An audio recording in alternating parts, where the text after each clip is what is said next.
Hello, welcome back. It's turn 56, so not much has changed yet. We're still just building up in Hainafi. Doing some crushes and some arm-severing desert bones. And some kidnids, of course.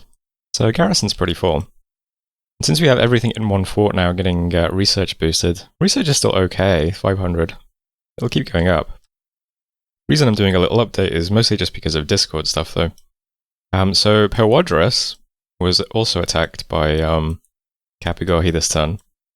And looks like they were also just obliterated by a giant stack of Astral Mages, so...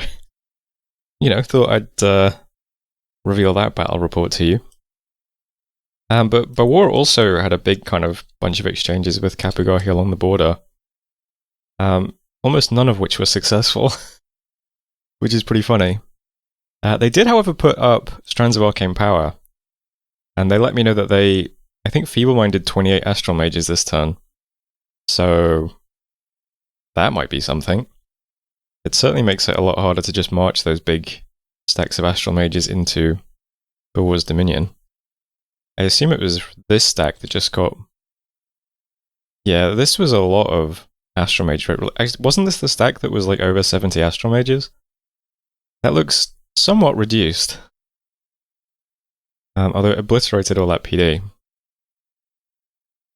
Interesting.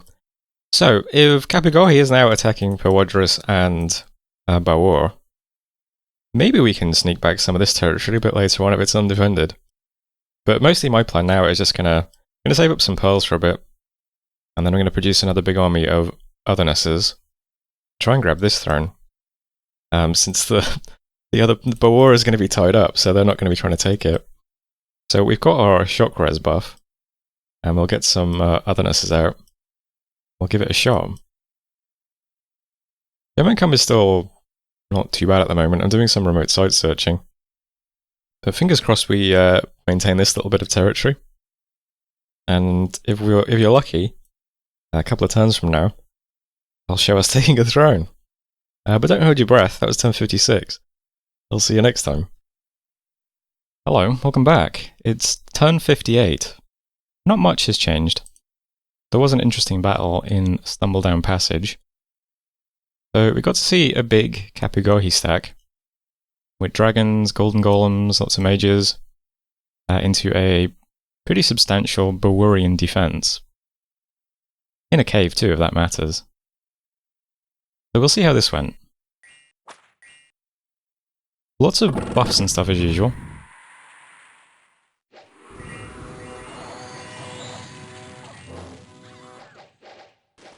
Lots of people just dying as well from insta-gib spells. Big blade wins. Does a lot of damage. So a lot of these squares just get popped by the save or die spells. So, I mean, we didn't have this much luck with this technique. But I noticed that there's Ogre Geomancers casting Slay Group. Seems to be having a pretty good time of it as well. You can see here this guy just hits a sprouting consort and 3 sprouting followers. They're all mages. Yeah, that's, much better luck with the save or die spells than we had. Also, this Blade Wind is doing quite a lot of damage to the troops as well.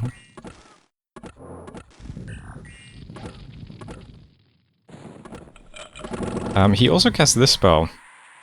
This is Fountain of Lightning, which does some chains, and just hangs out here for quite a while. A lot of these things it's hitting are also big mages. So this Fountain of Lightning managed to land right in the middle of the big block of quite good mages. Oh, this guy's been feeble-minded, looks like. That's quite funny. Yeah, these guys are sprouting followers. This guy had, some items. And gems too. The Fountain of Lightning was cast by a gargoyle back here somewhere. Wonder if I can find it. I think it might... Oh, there he is. Yeah, Norag the Gargoyle Sculptor. Doing lots of damage with his Fountain of Lightning. I don't know what this spell is here with the projectiles, the green projectiles. I would imagine it's poison though, which is probably not going to do much to the Naga, but maybe it just looks green and I'm wrong.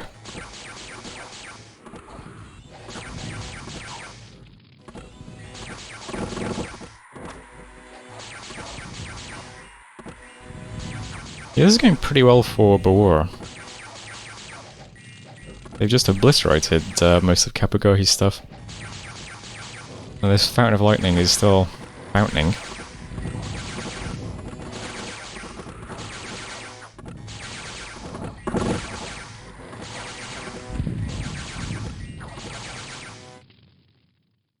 Lots of big living Mercuries in the front as well with the poison cloud. I don't think the elephants have poison resist still, no. They're also starving and have rusty equipment, always good.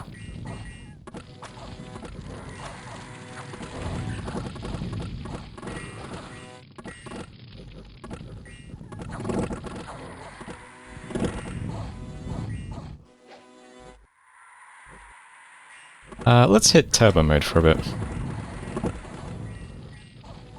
think it was a golden golem.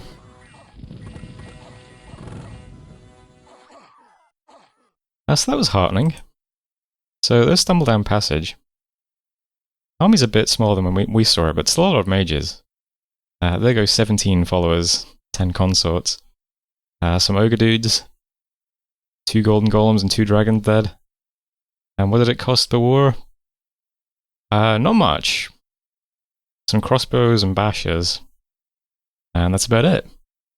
As nice as this is, our position in the game still hasn't really changed. I did spend some pearls on our own benevolent peasants. I'm not sure if one cast of this in one province is going to make much of an impact, but maybe it will, I don't know. They're with the rest of the dudes in Hainafi at the moment anyway. Still doing the usual summons. Our plan in the short term is still to try and just take this throne. But it's nice to see, you know, our neighbours having equal exchanges. I can also see Pewodris over here trying to take this off Kapagohi as well, so yeah, if we can just hold on to this and try and pick up this and just, you know, lock down this bit of territory. Our research still isn't bad either, 629. I was thinking if we just get all the way to 9, there must be some, I mean, we can use flames from the sky and fires from afar, which might be pretty good for protecting ourselves from armies. I don't know. Did just lose a temple to an earthquake this time, which is a bit annoying, but try and get that rebuilt. But anyway, there's your update, 1058. I'll let you know if anything else happens. Hello, welcome back. It's currently turn 61. I had to do a little update though, just to let you know what's happening. Because this stack has been sort of lumbering around in this area. I don't think it's going to attack us though, I think it's just going to attack this throne. Because I checked the throne list. Kapagohi only needs one more throne to win, unfortunately. So if they move here and then claim it, they're going to win in 2 turns. And which unfortunately means there's only one thing we can do, which is that we have to move everything from here to try and attack this next turn. Otherwise we're just going to lose anyway. So that's going to be the plan. So I've got a few guys trapped in Holberg. Just going to move into Ebbis that they can attack next turn. I'm going to assume this will be empty. We don't have much, but, you know, a couple of dudes. Not sure what to give them to cast, so we can just do whatever. This guy's going to do True Seeing, though. Just in case, because there's an awful lot of those phantasmal dudes in this army.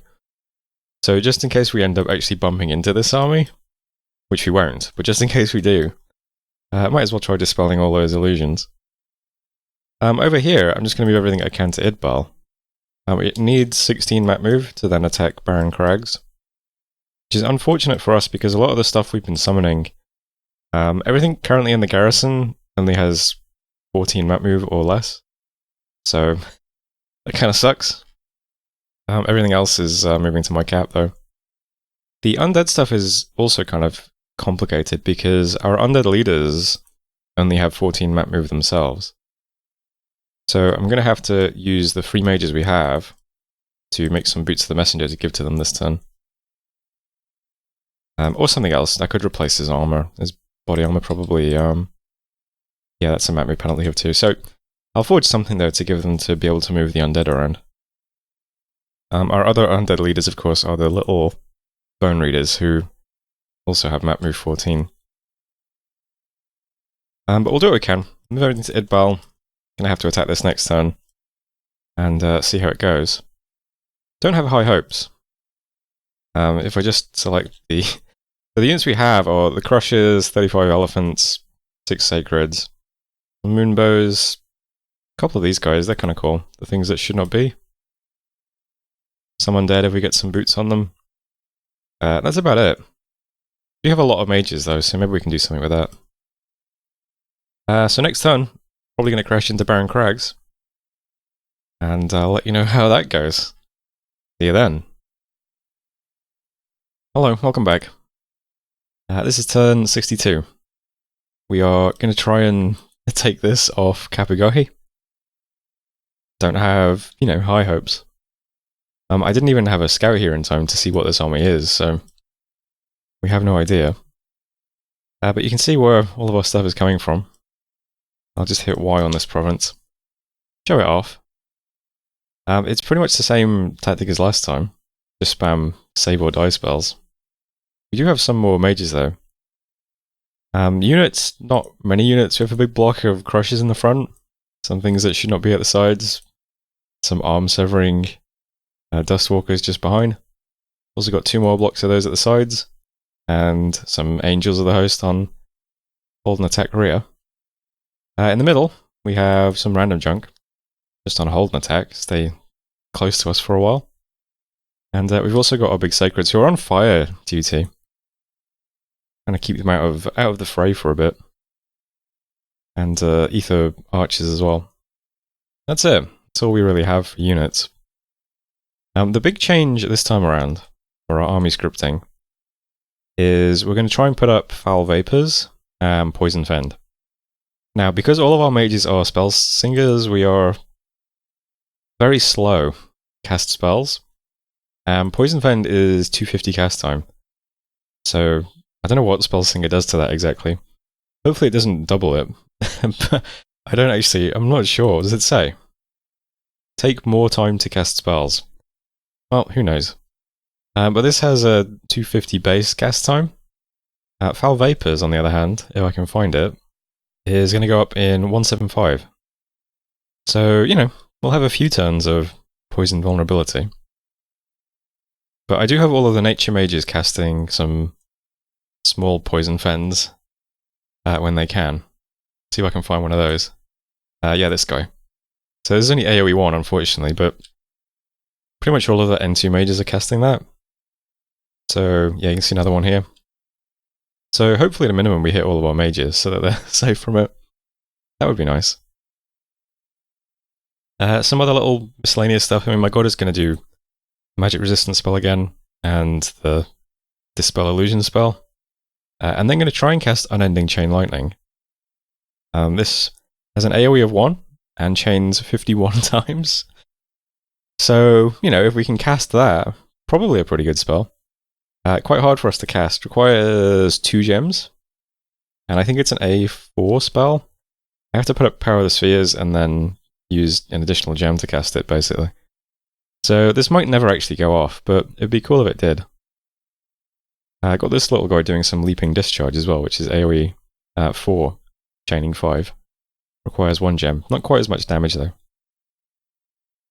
And that's it. So just going to smash into this, and yeah, that's it. If we take it off him, that's great. That's another throne for us. If we don't, I think the game probably ends shortly thereafter. Although I did say on the Discord, I think Kapigori wins this turn, and he claimed not to have an H3 here. But of course we can't take that claim at face value, because if he's lying, we just lose immediately, so we still have to attack it. But that's it for turn 62. So I'll get back to you shortly with the battle in the Barren Crags. See you then. Hello, welcome back. There is a battle in the Barren Crags. Let's watch it together. So here we are. Here's what we had. Quite a big army. So during the ritual phase, a citadel was constructed in the province, and Kapugohi bumped up the PD quite a lot. So there's a ton of Fort PD here as well. Lots of the phantasmal geomancers. Usual army besides that. Tons of these guys. I don't think, I could be wrong, but I don't think this army has any gems left at this point. Because I don't see any like big... There's no like light of the Northern Star or anything like that goes up. The dragons all have temporary water gems, but besides that... still a very big army though. Still lots of astral mages. We brought what we could. Put it on slow speed. We do a lot of... yeah, my water mages are just set to do a lot of liquid body. Liquid warriors. This is a 10% cast time. We get lots of liquid body on our mages back here, which is nice. We're also spamming a fire spell that I forgot to mention. All these projectiles are from the Phantasmal Geomancers. All these stupid phantasms, they're throwing these Phantasmal Blade Bursts and Phantasmal Boulders and stuff. That's what all these projectiles are.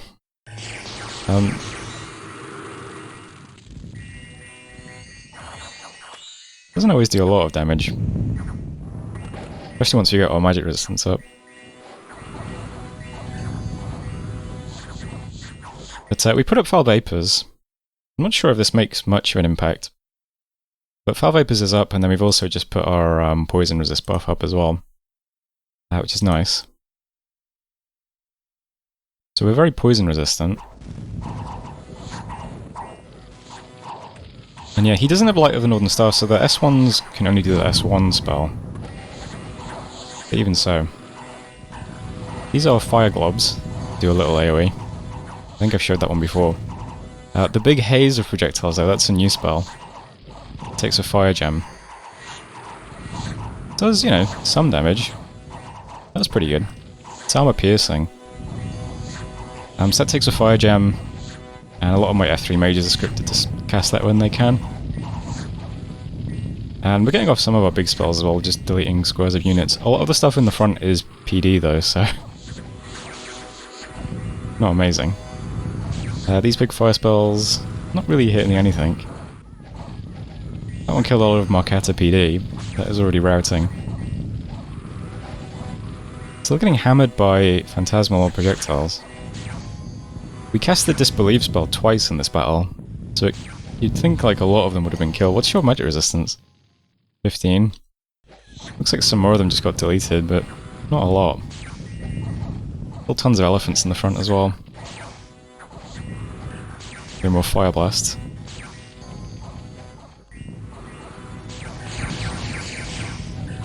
It's a nice lightning spell, it doesn't last very long though.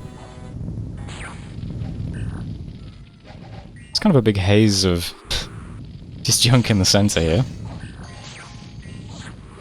Our crushers are doing their best to hold the front line. What's your health now? 44?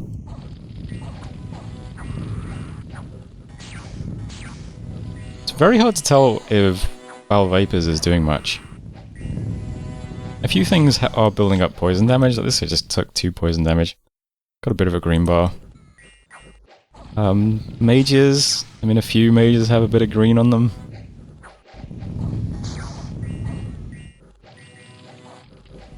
All stuck in the middle. Put it on standard speed. Our mages back here are very safe. They all have, they've all got Mist Form, Liquid Body, all resists. This guy has routed, but he's tired, so that's fine. A lot of troops to get to. We've lost all our crushers, lost all our elephants.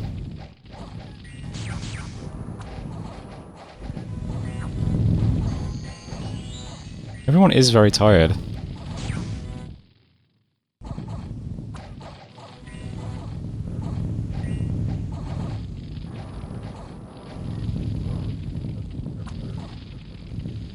We're being hammered by phantasmal projectiles. At this point, so we have a lot of our sacreds in this battle. You see them all flying in now. They were set to fire. They have now run out of ammunition. Start flying around the battlefield.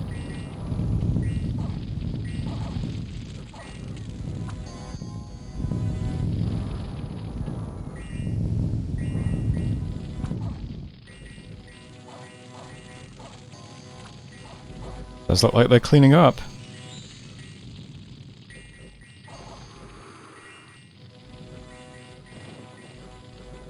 A surprising turnabout.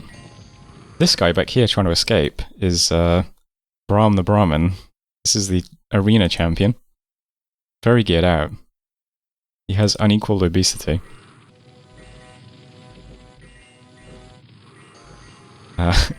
We'll see about that, says a bunch of giant elephants. Yeah, kind of hard to see him, but surrounded by elephants. Eventually tusked to death. So that was Barren Crags. So, important to note, we only lost 2 mages. The Jade Sorceress didn't get any kills, but apparently Foul Vapors doesn't credit kills to the mage, so it's, I don't know. It's hard to tell how much impact it had. But I added up all the kills we got in the kill column, and we got about 260 kills. But there was almost, what, 450 things died? So does that mean Foul Vapors killed, what, 200 things? I have no idea. Either way, that was the battle in Barren Crags. Went pretty badly for Kapagahi. We killed 23 of the S1s, who, yeah, didn't have Light of the Northern Star, so that was quite nice. 10 of the consorts as well. Didn't kill any of the dragons. Killed some ogre mages and stuff, though. And yeah, cleared out those phantasmal geomancers, 61 elephants. So pretty good. This was, I mean, units-wise, I think this is smaller than some of the other armies we've seen. And yeah, I don't think it had gems. And we lost almost all of our units doing that. But we kept all our mages alive, so that's good. And yeah, that was a ton of PD as well. Now, here's the thing. Also during this turn, Kapagahi's only retreat route was taken, but Citadel was built during the ritual phase, so there's a Citadel here. So, does that mean all of the stuff here that retreated into the Citadel? Or some of it did, or like when does it count? I don't know. I'm not sure if like a lot of this stuff is just going to be inside the Citadel now, or if most of it will have just retreated and died into random provinces. It's hard to tell. Because if the Citadel wasn't here, that whole army would just be dead, because there's no retreat route. But the Citadel complicates stuff. I am just going to just storm the castle, though. I really don't know if it's going to be hard to beat this or not, because there will be a lot of mages. And it's possible that during the turn he built a lab here. So he might be able to give gems to the stuff that's here, the stuff that's left. He might also be able to teleport stuff into the fort before next turn. So, I mean, it looks like we should be able to just take the province now, but it's hard to be sure. But I'm going to just storm it anyway. So, we don't have much left. I think it was good having these guys on fire, and then they wait till, like, they've run out of ammo. How much ammo do you have? 12? They wait until they've run out of ammo, and then they start killing stuff. That seems to work very well. But those are the only units we have. Don't really have much else. I've got bodyguards on the Poison Fen caster, and the Foul Vapors caster, who still have enough gems to do that. So we'll put up Foul Vapors again, and then we have these guys firing bow and arrow. Besides that, we don't have any units. We just have to hope that our mages are enough. And they should be, but it just depends how much better prepared he is next turn, if he's teleported stuff in and given out gems and stuff. Yeah, so the water mages were doing liquid warriors. This says AoE 2, 10% cast time, so they just spam that before they start casting. The fire mages were casting Fire Blast. A few guys still have fire gems left. So this was that big fire spell they were doing. So it's range 40, 125 cast time, AoE is 10 plus 1 per level. And it does 18 points of armor piercing damage, which is, you know, it's not too bad over big AoE. And then it also does AoE 5 heat shock, which I think will be 5 AoE for every square that gets hit. So it's like 50 area. Although there'll be a lot of overlap, I suppose. But yeah, that's a lot of fatigue effect as well. which is armor negating fatigue as well. If you haven't got fire resist, it's going to apply the whole thing to you. So it's a pretty good spell. We can't spam much of it because, yeah, it is 100 fatigue. But our fire mages are pretty good. A lot of them have F3, and there's a guy putting up the Phoenix power buff, so they'll be F4. So that was what was going off in that last battle. Don't really have many fire gems left for this battle though. Yep, but we're going to just storm immediately. If we're really lucky, we're going to end up with 2 thrones, and one of them is going to have a free citadel on it, which would be quite nice. Strange spot to end up in. I think I also saw down here, yeah, Kapugari is deploying some new units. Wound Mirroring Demon Knights. These are Demon Knights that also have damage reversal, which seems pretty extreme. I mean, Demon Knights are already amazing units. Slapping damage reversal on them seems a bit much. I mean, let's be real. But hopefully they remain contained down here trying to get this throne. And hopefully we take this throne.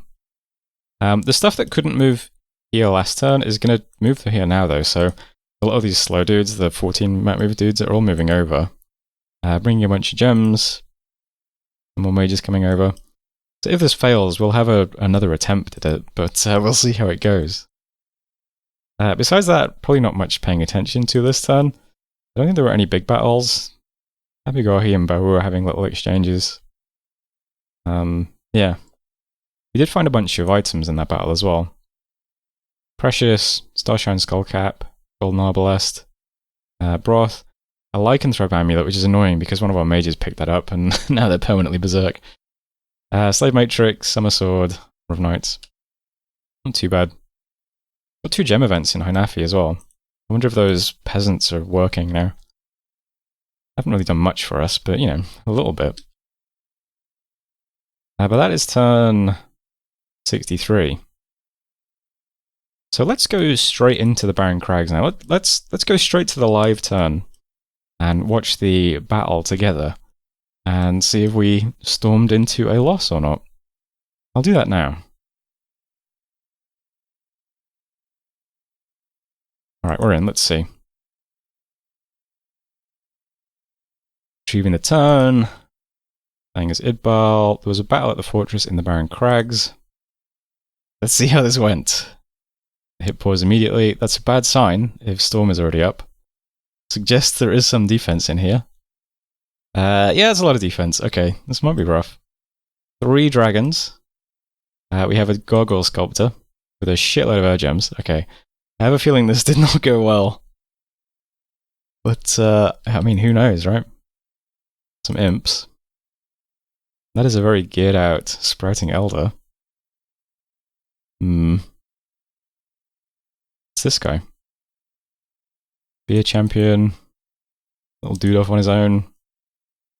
Alright, I don't have high hopes. We do have some fire spells, foul vapors, and whatever other random spells I was casting. Mostly save or die stuff still. Let's put it on slow.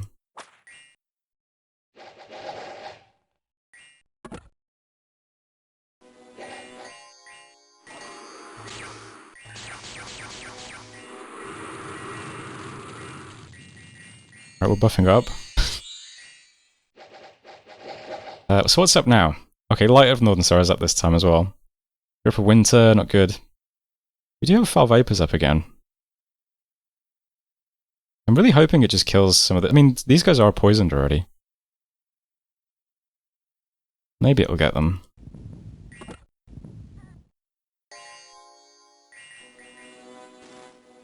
There's our Poison Fen just went off.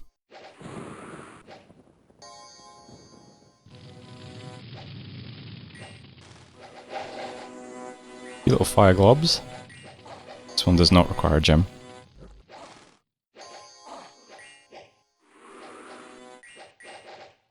Here's the big one. Does this do any damage?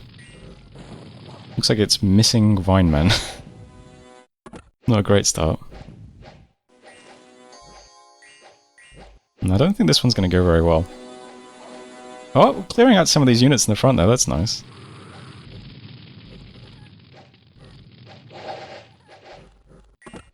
A little bit.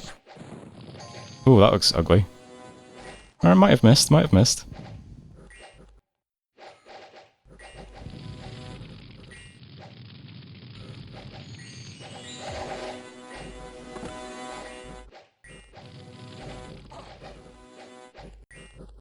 put it on normal speed. Let's put the actions back here.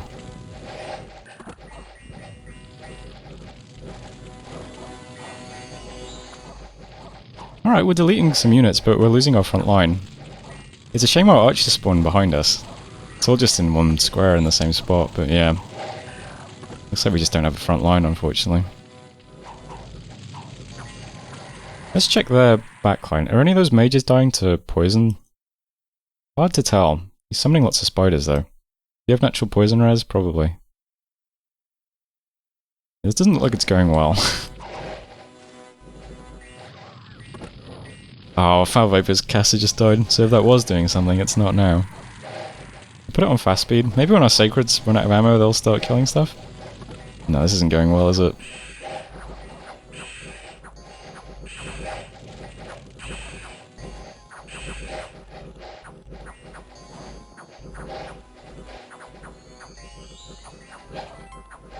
Unfortunate. Did our best, though. Let's see what we lost. Ooh, lots of mages, that's never good. Did not lose our god, so that's something. Yeah, ooh, all of our mages, basically. Yeah, that's really bad. Damn. Didn't really kill much either. Well, we gave it our best shot. I guess now we just have to... Well, I'm not sure. I mean, can he still win now? 1, 2, 3, 4, 5, 6. Yes. So this is the Throne of Death. It hasn't been claimed yet. I guess he really didn't have a H3 over here. Unfortunately, I don't think we can contest that anymore. I don't really have any significant force left now. We've got some small mages. Couple of units. Yeah, I don't think there's much else we can do. I guess I should have been marching all of this stuff over. Because I could have put it onto the fort now. Better late than never, I suppose. Then again, we don't even really have leaders at the moment. It's mostly just kidnads. We don't even really have leadership. Yeah, I don't know. I guess I'll just move everything that I can onto Barren Crags. It's a 750 wall, right? Yeah. Can we even break that open now, actually? 125 here. Probably not with all that defense. Yeah, I don't know. I think I probably just move everything over to Hainafi and hope somebody else takes another throne off him. And we just continue turtling here for a bit. Because I don't think we can do anything here now, unfortunately. I don't want to move to Millgate, do I? Because of the disease site. Oh well, that's turn 64. We'll do this turn properly now. If anything changes, I'll let you know, but yeah, that might actually be the end. So, see you when I see you. Thanks for watching. Hope you enjoyed it, and yeah, hopefully there'll be another video. Hello, welcome back. It's turn 66, and perhaps unsurprisingly, Abigail has won, so big congratulations to them. Let's view the history of the world. So you can see here, I am the brown player here. There's my turn 3 Citadel or whatever in Millgate. And Kapigohi, the winner, is down here, the blue flag and the cyan dominion. You can see how both of us spread out.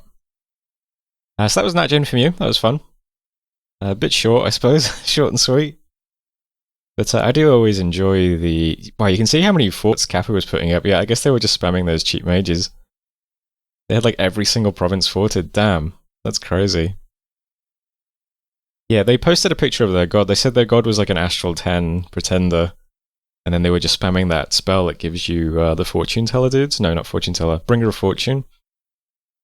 They said they had like thousands of those peasants just generating tons of events. Yeah, that seems like... scaling Firebird spells early in the book seems like it's pretty broken. I'll have to remember that if there's ever another MagicGen game. Temple War was really the only player that was really matching them in size, huh? Yeah, it really came down to Kapigohi and Bawar, it looks like. Yeah, that was fun though. Look at all those forts. I always enjoy gen games. It's always nice when people are all on like an even footing in terms of knowledge. If no one really knows what any of the nations are going to be or what the spells are going to be. I think that's cool, especially since I don't really, you know, just like in game, I don't like doing a lot of research outside of games either. So I tend to only know what I've ever played. So in regular Dominions, vanilla Dominions, you know, I'm not hugely knowledgeable or experienced. So playing gen games puts like everyone on the same page, sort of thing. But there we go. A bit shorter than the last gen game we did. I think that ended on like turn 110 or something crazy. And that was a very long game and a very long sort of late game slog trying to control enough thrones as they were slowly getting eaten. This one just won outright by Kapigohi, so yeah, big congratulations to them. I'll put up a screenshot now of their pretender.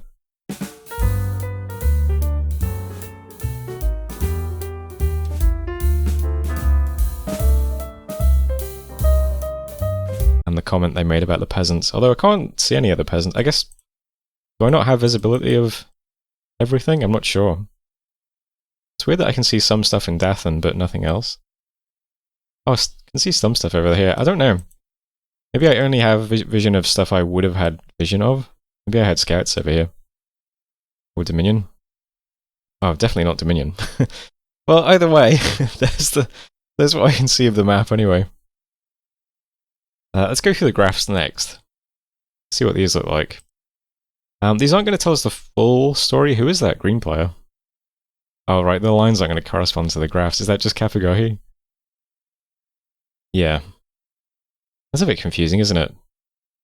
So I'm going to assume the yellow line is actually Bawur then. So we have Kapigohi on provinces massively. Makes sense. And then, yeah, Bawur second. Is that us in third? No, we were nowhere near third. So third was this player? Oh god. Our western neighbour. And then we were tied with the blue line, which is... Can I find that one? That was Dongbak, yeah. So those two were in a war for pretty much the whole game. Yeah. So we're the kind of reddish line. Yeah, I mean, we were keeping pace with the pack. It's just, yeah, I tried to go to war with Kapigohi, and that was there. I just couldn't fight them. But given that they won not long after, I guess it was the correct move. I mean, someone needed to stop them. Let's see forts. Forts isn't usually very interesting, but yeah, I guess Kapigohi was just spamming forts everywhere to get at those 50 gold mages. Yeah, it worked pretty well. I've already forgotten his yellow war, yeah. I mean, usually forts just tracks provinces, but yeah, I guess if you're actually spamming forts, that's not quite true. But even so, I mean, they are the biggest, so... income also usually just tracks provinces. Anything different here? Doesn't look like it. I mean, that very light blue line is slightly higher than expected. That's per Wadras. I've just had very good scales, I suppose. These graphs are going to be a bit misleading because they're not going to take into account all of the events that people were getting from all those peasants, particularly gem income. The gem income usually just tracks provinces since, yeah. This also won't show that global that Kapigohi had up because that was implemented as events. So even though Kapigohi is like way out in front on gem income on this graph, they would have also had the Pearl Global that they got up really early, and all of the gem events from their peasants. So, yeah, they were swimming in gems. Must have been nice. Research, how did we do? Not great. Pretty bad. I didn't think I'd be that far behind that early. Wow, I mean, compared to Kapigohi, I mean, that's kind of a joke, huh? Wow, it was that bad? I need to do something about my researching, man. I don't know. I mean, that's particularly bad, isn't it? Yeah, really just... this was a game between Bawur and Kapigohi, it seems like. I think both of these people were spamming the peasants as well. That does seem pretty powerful. Dominion. We did alright on our Dominion, at least. Considering we started as, what, Dominion 2 was it, or Dominion 3? So that's pretty nice at least. Damn, Kapigohi shot up on the end on Dominion. Just started really spamming temples.